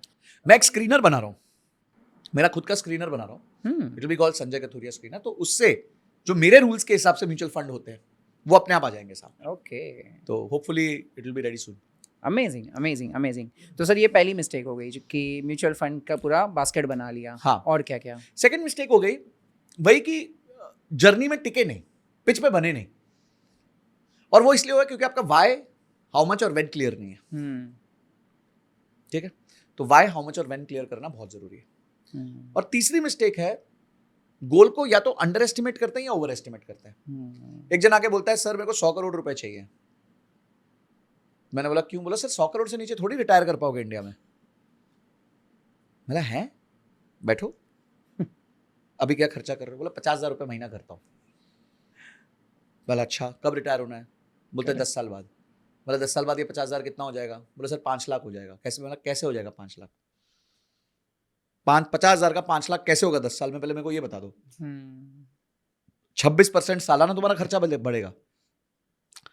तो लोग ओवर एस्टिमेट करते हैं। अब 100 करोड़ का गोल लेके चलोगे तो स्ट्रेस आप पे ही आने वाला है कि भैया मेरे को 10 साल में 100 करोड़ चाहिए। ये सब इंस्टाग्राम रील वाले, या फिर बहुत ही अंडर एस्टिमेट कर लेंगे कि सर मुझे लगता है मेरे को रिटायरमेंट के लिए 50 लाख चाहिए। अरे कैसे होगा? कैसे रिटायर करोगे 50 लाख में? तो ये जो ओवर एस्टिमेशन, अंडर एस्टिमेशन है ना, ये छोड़ के अगर एक राइट एस्टिमेशन की जाए तो आपको वाई, हाउ मच और व्हेन क्लियर हो जाता है। और एक चीज याद रखना कि सब कुछ शुरुआत होती है, गंगा की शुरुआत होती है गंगोत्री से। तो अगर आपको भी शुरुआत करनी है तो आपकी गंगोत्री आपकी इनकम है। ठीक है, मार्केट का तो नियम बड़ा सिंपल है, आप कितना पैसा डालते हो, कितना रिटर्न बनाता है, कितने समय के लिए बनाता है। अगर आपको ज्यादा पैसे चाहिए या तो आपको निवेश बढ़ाना पड़ेगा या निवेश का समय बढ़ाना पड़ेगा, क्योंकि रिटर्न्स आपके हाथ में नहीं है। करेक्ट। तो अगर आप कहते हो कि मेरे को 5 करोड़ रुपए चाहिए और आपके स्थिति के हिसाब से वो 25 साल बाद आ रहे हैं या 30 साल बाद आ रहे हैं फॉर एग्जाम्पल, और आप कहते हो मेरे को तो 20 साल में चाहिए, तो एक ही विकल्प है, निवेश को बढ़ाओ। निवेश को बढ़ाना है तो इनकम को बढ़ाओ। आप बोलते हो नहीं जी मैं तो नहीं कर पाऊंगा, इनकम नहीं बढ़ा पाऊंगा, तो समय बढ़ाओ। सिंपल है, दोनों में से कुछ एक करना पड़ेगा, या तो निवेश बढ़ाना पड़ेगा या समय बढ़ाना पड़ेगा, चॉइस आपकी है। सर आपने बताया कि एक अंडर में एस्टिमेट करते हैं या तो ओवर एस्टिमेट करते हैं, ये प्रॉब्लम होता है। तो राइट तरीका क्या है, कैसे अपने गोल्स को या कैसे अपने एस्टिमेशन को अप्रॉक्सीमेट सही लेके आए? क्योंकि अगर लेट्स से फॉर एग्जांपल कोई 22, 25, 30 साल का है, सोच रहा है कि भाई मैं अगले 50 की एज में मैं रिटायर होना चाहता हूँ, तो कैसे वो सोचे कि उस टाइम पे मुझे कितना अमाउंट चाहिए रहेगा और अभी से कैसे प्लान करे उसके बारे में? इसके लिए हमारे पास रिटायरमेंट कैलकुलेटर है, हमारे खुद का भी एक रिटायरमेंट कैलकुलेटर, मैं लिंक दे दूंगा। ठीक है, आप उसको डाल दीजिएगा। उसमें आज कितना आपका खर्चा होता है, आज आपकी उम्र कितनी है, आप कितने में रिटायर होना चाहते हैं। ठीक है, उसके बाद आप जो निवेश, आपको इन्फ्लेशन कितना लगेगा, आपका लाइफस्टाइल इन्फ्लेशन कितना होगा, ये बहुत जरूरी है। लोग लाइफस्टाइल इन्फ्लेशन भूल जाते हैं, वो सोचते हैं कि भाई 5-6% का इन्फ्लेशन है उतना हो जाएगा। लाइफस्टाइल इन्फ्लेशन क्या होता है मैं आपको समझाता हूँ। पिछले साल अमूल का दूध खरीदता था 50 रुपए में, अभी खरीदता हूँ 51 रुपए में, ये होता है जनरल इन्फ्लेशन। लाइफस्टाइल इन्फ्लेशन होता था, पिछले साल मैं खरीदता था अमूल 50 रुपए में, इस साल मैंने एक नया ब्रांड खरीदा जो प्रीमियम ब्रांड है और उसका 65 रुपए का प्राइस है। ये होता है लाइफस्टाइल इन्फ्लेशन। आपने अपने आप को लाइफस्टाइल अपग्रेड कर दिया। पिछले साल तक मैं जी एक एक्स गाड़ी में जाता था, अब मैं बड़े ब्रांड की गाड़ी में जा रहा हूँ, तो जा तो आप फिर भी रहे हो, करेक्ट, पर लाइफस्टाइल इन्फ्लेशन हो गया। तो आपको दोनों फैक्टर करने पड़ेंगे। और उसी में हमने एक और कैलकुलेटर में पॉइंट बना दिया है कि आप अपने निवेश को हर साल कितना स्टेप अप करोगे। तो हम लोगों को ये कहते हैं जितना आपका लाइफस्टाइल प्लस जनरल इन्फ्लेशन है उतना आपको स्टेप अप करना चाहिए निवेश को। अगर 6+2 है तो 8% आप अपने इन्वेस्टमेंट को स्टेप अप करो, और वो निवेश आपको कितना कमा के देता है, 12% रिटर्न, जो भी आप अज्यूम करना चाहते हो। इससे नीचे आपको क्लियरली पता चल जाएगा कि आपका आज का खर्चा कितना है, आपका 20 साल बाद जब आप रिटायर करना चाहते हो आपका खर्चा कितना होगा, आपको लीन फायर फैट फायर मतलब यानी कि फ्री होने के लिए कितना पैसा चाहिए, और उस फ्री होने के लिए आज से कितना निवेश करना जरूरी है। सब कुछ आपके सामने बिल्कुल रेडी होके आ जाए। करेक्ट। तो ये लिंक मैं दे देता हूँ और आप जो है जनता यूज 100%। सर हमारे लास्ट पॉडकास्ट में आपने एक चीज़ बहुत अच्छी सिखाई थी जिसके बारे में कमेंट लोगों की बहुत ज़्यादा आई थी कि you save me today I will save you tomorrow. आपने ये बहुत अच्छा टैगलाइन दिया था, लेकिन सर मैं ये नहीं समझ पा रहा हूँ कि अगर लेट से फॉर एग्जांपल इंडिया में कोई यंग बच्चा है, मतलब लेट से 22 साल का बच्चा है, 25,000 रुपये महीने का कमा रहा है, ये आपकी बात उसके लिए कितनी प्रैक्टिकल हो सकती है? मतलब एग्जैक्टली मुझे बताइए कि कितना सेव करना है, कितना SIP करना है, कितना सिक्योरिटी, कितना एक्सपेंस करना चाहिए उसे। देखिए सबके लिए वैलिड है वो, it doesn't depend upon somebody is making 25,000 50,000 2 lakh 3 lakh 5 lakh, ये सबके लिए उतना ही इंपॉर्टेंट है। और क्यों इंपॉर्टेंट है उसका एक उदाहरण मैं आपको देता हूँ। मेरे एक फ्रेंड थे, वो 7 लाख रुपीज पर मंथ कमाते थे। अब ये तो कोई कम अमाउंट है नहीं, कंपनी के चीफ ऑपरेटिंग ऑफिसर थे, बहुत अच्छे पोजीशन पे थे, and suddenly we come to know that महीना खत्म होने से 7 दिन पहले उनका पैसा खत्म हो रहा है। अब आप सोचिए, एक आदमी जो महीने का 7 लाख रुपए कमा रहा है उसके पैसे खत्म हो रहे हैं, और वहीं एक व्यक्ति जो 50,000 रुपए महीना कमा रहा है पर फिर भी 15,000 की SIP करता है। तो एंड में अमीर कौन बनेगा? दूसरे वाला बनेगा ना। अमीर दिखेगा पहले वाला, बनेगा दूसरे वाला। सही है, ठीक है। तो आपको चाहे कोई व्यक्ति 25,000 कमा रहा है, 20,000 कमा रहा है, 500 रुपए बचा लो, 1,000 रुपए बचा लो। आपकी 20,000 तनख्वाह आप मानो आपकी 19,000 है, आपकी 25,000 तनख्वाह आप मानो आपकी 24,000 है। मन की तो बात है, मानने की बात है। करेक्ट। आपको किसी ने बोला 20 है, बोलो नहीं जी 19 है, 1,000 है ही नहीं मेरी, वो कहाँ गई? चली गई कहीं, सेविंग्स में डाल दिया आपने। भूल जाओ 1,000 रुपए। 50,000 है तो आप 2,000 भूल जाओ, 3,000 भूल जाओ, लाख रुपए तो 10,000 भूल जाओ। जब आप भूलने लगोगे ना कि ये मेरा है ही नहीं, अपने आप खर्चे निपट जाएंगे उतना। करेक्ट। नहीं तो खर्चे तो 1 करोड़ रुपए पर महीना कमाओगे तो भी कम पड़ने वाले हैं आपको। ट्रू। तो ये सबके लिए अप्लाई करता है। सर मैं चाहता हूँ कि आज के वीडियो से कुछ टेक अवे मिलना चाहिए। अगर कोई इन्वेस्टमेंट प्लान कर रहा है, किसी ने आज एक ज्ञान मिल गया कि हाँ यार चलो मुझे अभी इन्वेस्ट करना ही चाहिए 2026 के अंदर, तो मुझे ऐसा चाहिए कि सर आप उनको एक प्रॉपर टेम्पलेट दे दीजिए। अगर मैं कंजर्वेटिव हूँ तो मुझे यहीं पर इन्वेस्ट करना चाहिए, अगर मैं एग्रेसिव हूँ तो मुझे यहीं पर इन्वेस्ट करना चाहिए, और अगर मैं मौका देख के इन्वेस्ट करना चाहता हूँ तो मेरे लिए यही स्ट्रेटेजी होनी चाहिए। तो एक टेम्पलेट्स बता दीजिए कितना % और किस केस में कहाँ पर इन्वेस्ट करना चाहिए, पोर्टफोलियो कैसा होना चाहिए। देखिए अगर कोई कॉन्जर्वेटिव है और उसको 100 रुपए निवेश करने, तो 50 रुपए उसके जाने चाहिए डेट इंस्ट्रूमेंट्स में, which could be fixed deposits, liquid funds, credit risk funds. 25 रुपए उसके जाने चाहिए लार्ज कैप फंड्स में, जिनके गिरने के चांसेस कंपेरेटिवली कम होते हैं, और जब गिरता भी है तो ज़्यादा नहीं गिरता। और 25 रुपए जाने चाहिए हाइब्रिड फंड्स में, जिसमें फंड के अंदर ही 30% के आसपास 35% के आसपास डेट होता है, तो उसके भी गिरने के जो स्कोप है वो कंपेरेटिवली थोड़ा कम होता है। अगर कोई व्यक्ति अग्रेसिव है तो एक चीज़ याद रखनी चाहिए, उसका 100% पैसा इक्विटी या ग्रोथ ओरिएंटेड एसेट्स में जाना चाहिए। अब उसमें से 25% का वो हाई रिस्क ले सकता है, जिसमें वो सिल्वर, क्रिप्टो जैसे एक्सट्रीम वॉलेटाइल एसेट्स को पकड़ सकता है। 15 से 20% पैसा वो इंटरनेशनल मार्केट्स जैसे कि चाइना, US में निवेश कर सकता है। 30% पैसा वो किसी भी अच्छे फ्लेक्सी कैप, मल्टी कैप में निवेश कर सकता है, और बचा हुआ 30% जो है उस पर वो मोमेंटम फंड्स और उसके साथ साथ स्मॉल कैप और मिड कैप में निवेश कर सकता है। ये एक बहुत हाई रिस्क पोर्टफोलियो है, तो याद रखिएगा आपको अपना रिस्क पता होना चाहिए, और आपका ड्यूरेशन मिनिमम इसमें 7 से 8 साल होना चाहिए, तभी आप इस तरीके का पोर्टफोलियो क्रिएट कीजिए। एब्सोल्युटली।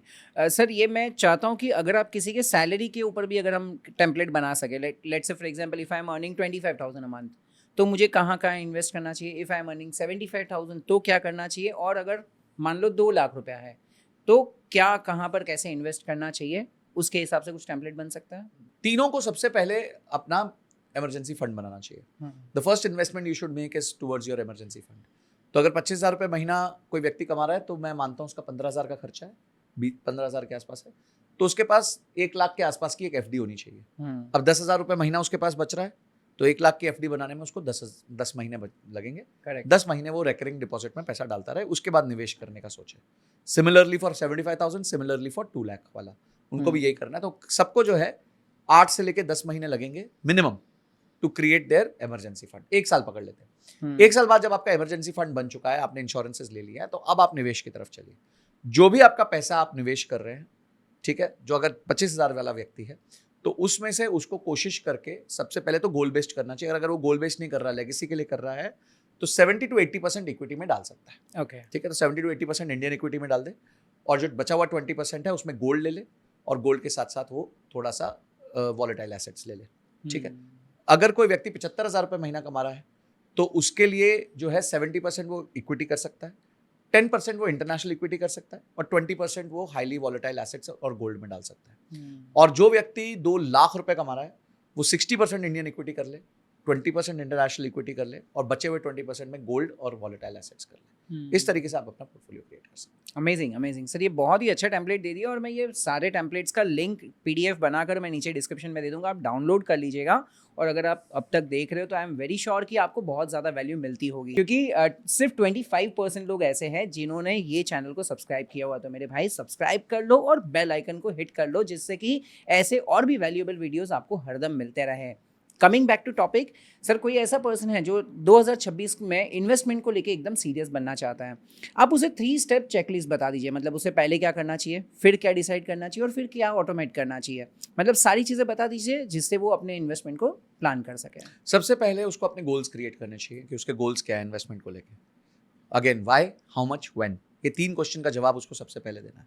सेकंड, उसने जब ये कर लिया तो उसके अगेंस्ट उसको एसेट्स जो हैं वो क्रिएट करने चाहिए कि कौन कौन से एसेट क्लासेस में वो पैसा डालेगा, म्यूचुअल फंड में, इक्विटी में, यूएस में, जो भी वो करे, गोल्ड, सिल्वर, क्रिप्टो। और आखिर स्टेप है कि ये सारा चीज़ करने के बाद multiple bank accounts, 3 bank account system पे चले। एक में सैलरी आ रही है, एक से सैलरी का पैसा जा रहा है इन्वेस्टमेंट के लिए, और एक से सैलरी का पैसा जा रहा है खर्चों के लिए। ये 3 बैंकिंग सिस्टम सेटअप कर दे और सब कुछ ऑटोमेट कर दे, और यूपीआई को मेन अकाउंट से ना लिंक करे, यूपीआई को एक्सपेंस अकाउंट से लिंक करे, ताकि पैसे का कंट्रोल आपके पास रहे। करेक्ट। अमेजिंग अमेजिंग, बहुत बहुत इंपॉर्टेंट चीज़ बता दी, क्योंकि ये बहुत बार होता है मेन अकाउंट के साथ UPI कनेक्ट होता है, कभी खर्च हो जाते हैं, हाँ, फिर लास्ट में जितना बचा वो इन्वेस्टमेंट होता है। राइट, एब्सोल्युटली एब्सोल्युटली, बहुत इंपॉर्टेंट चीज़ आपने बता दी। सर आपको इतना अच्छा एक्सपीरियंस है इन्वेस्टमेंट को लेके, हज़ारों लाखों लोग आपको फॉलो कर रहे हैं, एडवाइजेस ले रहे हैं, आपके एडवाइजेस को मान रहे हैं। कौन सी ऐसी एक कड़वी सच्चाई आप बताना चाहोगे हर इंडियन को, जो शायद आज तो उनको पेन देगा लेकिन 10 साल के बाद में आपको थैंक यू बोलने आएंगे? समाज आपका साथ नहीं देने वाला। समाज आप पे हंसेगा जब आप म्यूचुअल फंड में इन्वेस्ट करोगे, समाज आप पे हंसेगा जब आप अपने लिए एसेट्स खरीदोगे, पर समाज बहुत खुश होगा जब आप उधार लोगे। जब आप उधार पे घर लोगे ना, सारा समाज बहुत खुश होने वाला है, आपके घर पे आके पार्टी भी करेगा। आप उधार पे गाड़ी लोगे, समाज बहुत खुश होगा, अकम्पलिश्ड मानेगा आपको कि बहुत आगे बढ़ गए भैया हमारे, देखो गाड़ी ले आए, घर ले लिए। शादी महंगी करोगे, समाज बहुत खुश होगा आपसे, बहुत खुश होगा। पर आप समाज के सामने इन्वेस्टमेंट की बात करो तो पहले दिन बताएगा आपका 50% पैसा साफ होने वाला है। आप बोलो मैं जाके 2 ग्राम गोल्ड खरीद रहा हूँ, बोलेगे पागल हो गया, अभी तक गोल्ड इतना ज्यादा हो चुका है और गिर जाएगा, तब खरीद लेना। ठीक है, आप स्टॉक में पैसा डालने जाओगे या म्यूचुअल फंड में डालोगे, बोलेगा पागल हो गया, पैसे ही नहीं बनते म्यूचुअल फंड में, FD में डाल दो। तो समाज आपका साथ नहीं देने वाला। प्लीज समाज के साथ अपने इन्वेस्टमेंट्स को मत डिस्कस करना, उन्हीं के साथ करना जिनको समझ आती है, क्योंकि वही आपको आगे लेके जा सकते हैं। बहुत सिंपल सी बात है, if you want to drive a Rolls Royce, don't take advice from somebody driving a Maruti. तो बस यही तरीके से इसको याद रखिए और समाज की बात मत सुनिए। Amazing amazing. सर हम जब भी बात कर रहे थे अग्रेसिव इन्वेस्टर की, तो आपने बताया कि हाई रिस्क हाई रिटर्न में सिल्वर में उसे अपना 15-20% डालना चाहिए। एक हिसाब से आप बोल रहे हो कि 2026 में silver will be the best thing to invest, और एक साइड आप बोल रहे हो उसमें हाई रिटर्न हाई रिस्क भी है, तो क्या silver is a volatile asset, कोई डाउट ही नहीं है। और हम 2026 के लिए इन्वेस्ट नहीं कर रहे, हम 7-8 साल के लिए इन्वेस्ट कर रहे हैं। तो वही है कि वो गुलाब जामुन है, मीठा तो है पर डायबिटीज भी दे सकता है, तो आपको दोनों तरफ से ध्यान रखना पड़ता है। You have to balance the meetha and you have to balance the diabetes. तो जो भी वॉलेटाइल एसेट्स होते हैं वो आपके पोर्टफोलियो का 100% नहीं हो सकते। एक व्यक्ति मेरे पास आया, बोले कि सर ये देखो आप बोलते हो पैसे नहीं डालने चाहिए क्रिप्टो में, ये एक न्यूज़ आई है कि किसी ने US में $5 मिलियन इन्वेस्ट किया क्रिप्टो में। मतलब भाई उसकी नेटवर्थ 500 मिलियन है, तो उसका 5 मिलियन ना उसकी नेटवर्थ का 1% है। करेक्ट। तो तुम परसेंटेज में बात किया करो। ये एक बड़ा सा नंबर लेके आ गए $5 मिलियन, वो आदमी $500 मिलियन का वैल्यू रखता है, तो एक में $5 मिलियन डाल दिया उसने, उसके लिए लूज चेंज है, तो ये तो वो बात हो गई कि अंबानी जी ने 5,000 करोड़ की शादी करवा ली, उनके लिए लूज चेंज है वो, ठीक है। तो आप जो है रिलेटिव टर्म्स में देखिए, और इसलिए जो भी वॉलेटाइल एसेट होता है उसको अपने पोर्टफोलियो में ज्यादा जगह मत दीजिए। कभी भी कोई set of volatile portfolio assets को 20 से 25% से ऊपर की जगह देने की जरूरत नहीं है। वो भी बहुत हाई रिस्क हो गया, 25% भी बहुत ज्यादा रिस्क हो गया, बट अगर आप में क्षमता है ले लीजिए। सर इन्वेस्टमेंट तो तभी होगा जब भी हमारे पास पैसे होंगे। आई एम वेरी श्योर आपको बहुत सारे जगह पर लोग बताते रहेंगे कि यार चलो पैसा होगा तो इन्वेस्ट कर देंगे, लेकिन 2026 में क्या ऐसा करें जिससे ज़्यादा पैसा कमा सकते हैं? मतलब कौन सी ऐसी चीज़ों पे हमें ध्यान देना चाहिए? Skill skill skill and skill. तो आपको स्किल पे बहुत फोकस करना है, और स्किल के साथ सेल, मतलब एक स्किल हो गया, एक सेल हो गया। ओके मतलब स्किल बिना सेल के तो फायदा नहीं है ना। जंगल में मोर नाचा किसने देखा? तो आप मोर तो बन गए, नाचना भी सीख गए, और जंगल में मत नाचना भाई। जहाँ नाचना है वहां नाचना। मतलब you should know how to sell your skill. Correct, very very important to know how to sell your skill. तो अगर आपको दो चीजें पकड़नी है तो एक तो कोई स्किल अच्छी पकड़ लीजिए, चाहे AI सीख लीजिए, डेटा एनालिटिक्स सीख लीजिए, एडिटिंग सीख लीजिए। हमने उस पर एक पूरा पॉडकास्ट किया हुआ है, तो उसका भी लिंक हम दे सकते हैं कि क्या क्या आप कर सकते हैं। And apart from that, skilling के साथ सेलिंग आना भी बहुत जरूरी है। तो जब आप स्किल को सेल कर पाओगे तो ऑब्वियसली आप कमाल मचा दोगे, फिर आप बहुत अच्छा कर पाओगे। एब्सोल्युटली। सर आपने इतने सारे बिजनेसेस को भी एनालाइज किया हुआ है, आपको क्या लग रहा है कि अगर लेट्स से फॉर एग्जांपल मैं बिजनेस चालू करना चाहता हूँ 2026 में, एक कोई यंग बच्चा है 22-25 साल का जो सोच रहा है कि यार मैं कुछ नया बिजनेस चालू करूँगा, तो कौन से सेक्टर में और क्या बिजनेस चालू करना चाहिए उसे? देखिए, बहुत इंडिया में बहुत बड़ा स्पेस है अभी भी। पूजा प्रोडक्ट्स होते हैं ना, जो पूजा के लिए यूज होता है, उन्हीं की मार्केट 15,000 करोड़ की है। और अगर मैं आपसे पूछूं 3 ब्रांड बता दो मुझे पूजा प्रोडक्ट्स में, आपको नहीं पता होगा, ठीक है, जबकि आप यूज करते हो। Yes. मतलब पर आप कैसे यूज करते हो? लोकल शॉप से ले लेते हो। तो अभी एक बहुत बड़ा मार्केट है जो वहां पे बन सकता है, पूजा प्रोडक्ट्स में बन सकता है। फिर किसी भी प्रकार का फ्रेग्रेंस हो गया, सेंट हो गया, ये सब चीज़ों पे आजकल लोग बहुत निवेश कर रहे हैं, बहुत इन्वेस्ट कर रहे हैं। फिर लाइफस्टाइल लग्जरी आइटम्स हो गई, जैसे आपके घड़ी हो गई, जूते हो गए, बैग्स हो गए, वॉलेट्स हो गए, लेडीज़ के लिए हैंड बैग्स हो गए, ये सब पे लोग बहुत आज खर्च कर रहे हैं। 2-3 हज़ार रुपए के खरीदने लग गए हैं, पहले जहाँ 1,000 रुपए से नीचे खरीदते थे। करेक्ट। तो ये भी किया जा सकता है। मैं बड़ा एंथ्यूज था, एक बंदे मुझे मिले ऑनलाइन, और मतलब मैं तो एंथ्यूज का था, मैं तो हैरान परेशान हो गया उनको मिलके। आपने वो चप्पल देखी है, वो जो सफ़ेद नीचे होती है, ब्लू कलर का स्ट्रैप होता है, जो जनरली पैरागॉन टाइप्स, तो वो मैन्युफैक्चर करते हैं, वो कलकत्ता बेस्ड है। उनकी मार्केट है सिर्फ कलकत्ता और उड़ीसा, ठीक है। 150 रुपए का पेयर है, 150 रुपीज का पेयर, महीने का 3 करोड़ का टर्नओवर है। ओह, साल का 36 से 40 करोड़ का टर्नओवर है, सिर्फ 2 स्टेट्स में। बट हम सोच रहे हैं कि वो सब गया मार्केट। 2 लाख पेयर महीने का बेचते हैं, 2 लाख पेयर महीने का बेचते हैं, 3 करोड़ रुपए का माल महीने का बेच रहे हैं। तो भारत में ना अतः स्पेस है, बहुत स्पेस है। कुछ भी चालू करो आप। अभी मैं पीछे देख रहा था, फिटकरी पता है? वो आपने देखा होगा, जो जिसको दूध फाड़ने के लिए यूज करते हैं, पनीर बनाने के लिए, व्हाइट कलर का होता है, एलम स्टोन कहते हैं उसको। उसको जब शेविंग के बाद मुंह पे भी लगाते हैं, बड़े बड़े एलम स्टोन, वो मिलता है 25-30 रुपए का, और उसका सेंट बिक रहा है 1,500 रुपए का, और यूएस में बिक रहा है मस्त जम के, लोग खरीद रहे 1,500-2,000 हज़ार का। आप जाके अमेजोन पे चेक कर लेना, यहाँ डाल भी देना एक फोटो उसका एडिट में, कि 1,100 से लेकर 2,000 के बीच में बिक रहा है एलम स्टोन का सेंट। अमेजिंग, मतलब अपॉर्चुनिटी बहुत है। अपॉर्चुनिटी इंडिया में आता है, 140 करोड़ लोग हैं, और हर सेगमेंट में। वो पैरागॉन वाली चप्पल भी चाहिए लोगों को, करेक्ट, ठीक है, और वो टूट जाती है हर 6 महीने में, तो फिर से चाहिए होती है, ठीक है। फिर बंदा रोज 2 रखता है, बाथरूम के बाहर एक अलग रख देता है। तो मतलब चाहिए लोगों को सामान, and he is not the only brand. ऐसा नहीं वो अकेला वहां है, ऐसे कई ब्रांड्स हैं। वो खुद ही बता रहे थे, बोलते एक ब्रांड है 150 करोड़ कर रहा है, एक लिस्टेड ब्रांड है। करेक्ट। तो आपके पास स्पेस की इंडिया में कमी नहीं है। एक काम पकड़ लो, उसको 2,000 दिन लिख दो, और एक काम पकड़ लो और उसको 2,000 दिन इतनी शिद्दत से करो कि तुम्हें पैसे मिले ना मिले, खाना खाओ ना खाओ, कुछ करो ना करो, वो 2,000 दिन को पूरा कर लो, और देखो आप कहाँ होते हो, देश में टॉप में आ जाओगे आप। तुम अभी हमने एक पॉडकास्ट किया था अर्जुन वैद्य जी के साथ, उन्होंने बड़ी अच्छी बात बोली। बोलते भारत में अधिकांश बिजनेसेस 10 करोड़ के रेवेन्यू के नीचे मर जाते हैं। तो मैंने उनको बोला कि अगर मतलब भारत में कोई 2 करोड़ 2.5 करोड़ रुपए महीने का बिजनेस कर रहा है, तो बोलते हैं वो तो टॉप 5-10% में होगा। जस्ट इमेजिन, महीने का 2-2.5 करोड़ का अगर कोई बिजनेस कर रहा है तो वो देश के 5 से 10% में आ जाता है। आपको एक मजेदार बात बताता हूँ, लिस्ट जितनी कंपनीज हैं, जब इंडिया में ना एक बार टैक्स रूल बदला गया, पहले कंपनीज पे टैक्स होता था 33%, बाद में वो कम करके डाल दिया 26% हो गया, 26% हो गया प्राइवेट लिमिटेड में। उसका रैशनल पता है क्या था? और ये कब तक हुआ है? जब तक आपका रेवेन्यू 400 करोड़ नहीं हो जाता। जब आपका रेवेन्यू 400 करोड़ से ऊपर होगा तो आपका टैक्स 26 से बढ़ के 33% हो जाएगा। तो यानी छोटी कंपनीज को रियायत दे दी गई। अब आपको पता है अगर 1000 कंपनीज हैं, अगर 1000 कंपनी है तो ऐसी कितनी कंपनीज हैं जिनका टर्नओवर 400 करोड़ से ज्यादा है? अगर पूरे देश में 1000 कंपनी है तो 4 कंपनीज, 5 कंपनीज, 1000 में से 5 कंपनी ऐसी हैं जिनका टर्नओवर 400 करोड़ या उनसे ज्यादा है। अधिकांश बिजनेसेस उससे नीचे, इसलिए तो रूल बना दिया कि चलो ज्यादातर बिजनेसेस को फायदा मिल जाए उस चीज। True. India is a very very big market.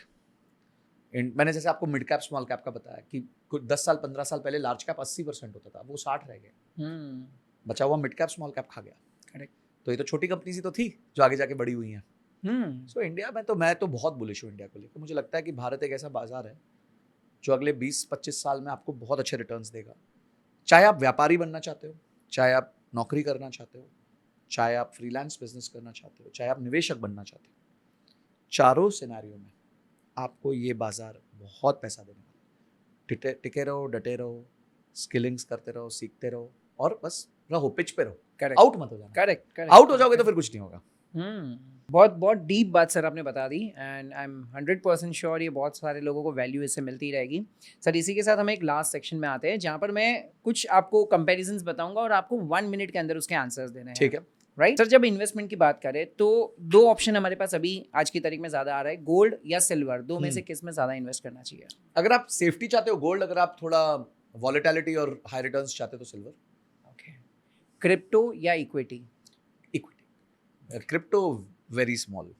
Great. 2026 में सबसे biggest opportunity? I believe silver. I believe silver. आपकी सबसे बड़ी इन्वेस्टमेंट मिस्टेक? दोस्तों को उधार पे पैसा देना। ओके। एक चीज जो 18 साल के बच्चे को अवॉइड करनी चाहिए? FOMO, fear of missing out. Okay. 3 books जो हर इन्वेस्टर को रीड करनी चाहिए? Bhagavad Gita, the intelligent investor and the psychology of money. Okay. Okay. एक एडवाइस जिससे मैं 30 साल की उम्र के पहले 1 करोड़ रुपया बना लूं? Accelerate your skills at a very very fast pace. Skills के अलावा आपको तेज पैसा कोई नहीं दे सकता, निवेश नहीं दे सकता। निवेश धीरे धीरे वाली स्टोरी है। Great.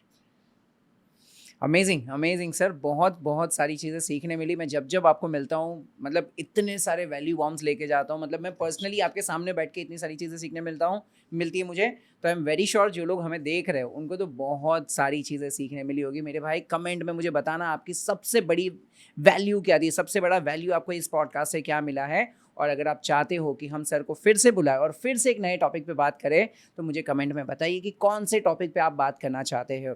And sir I assure you अगर 1000 से ज़्यादा लोगों ने कमेंट किया तो हम I'll be back. फिर से मिलेंगे। Yes yes yes. सो भाई टारगेट आज हमने सेट कर लिया है 2026 आपका 100% सक्सेसफुल होगा अगर आपने आज के पॉडकास्ट से सारी चीज़ें अच्छे से नोट डाउन कर ली हैं और वो इन्वेस्टमेंट उस तरीके से की है जैसे सर ने बताया है। सर ने बहुत सारे ऐसे टेम्पलेट्स भी दे दिए हैं, मैं उसका PDF नीचे अटैच कर देता हूँ। इवन सर ने जो एक टूल आपके लिए बनाया है जिससे आप अपने रिटायरमेंट के प्लानिंग कर सकते हो, वो सारी चीज़ें भी मैं आपको नीचे लिंक में दे देता हूँ। आप ज़रूर उसे फॉलो करिएगा और बने रहिएगा अगले वीडियो तक। अगर आपने सब्सक्राइब नहीं किया है तो भाई सब्सक्राइब कर लीजिए। जय हिंद, जय भारत।